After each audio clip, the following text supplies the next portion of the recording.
to tell you about an athlete that I respect more than just about anyone in sports. It's not because he's a Hall of Fame player. It's because he's a Hall of Fame person. He grew up in Kalamazoo, Michigan. His father was African American. His mother was Caucasian.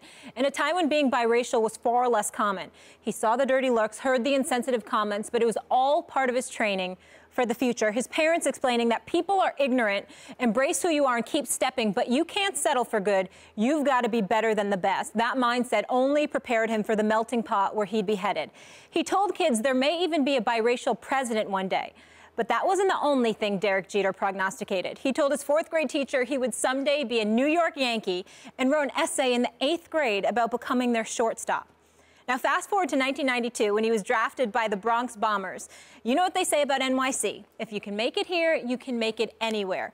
And he didn't just make it, he owned it. He began to embody that city, its grit, the grind, no excuses.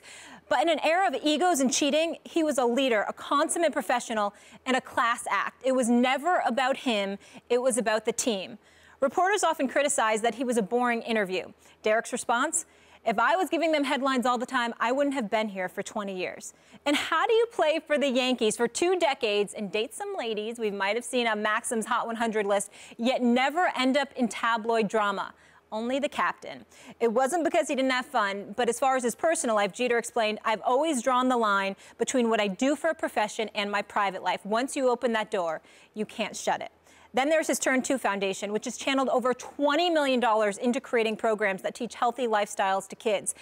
He even got his mentor right, some guy named Michael Jordan. So very fitting that Derek chose the GOAT as his mentor. Derek also chose Mother's Day to retire his jersey and be immortalized among the Yankees greats because his mother is his #1 fan and his beautiful wife Hannah is a soon-to-be mother. Another class move from a class guy, the captain, setting the standard always.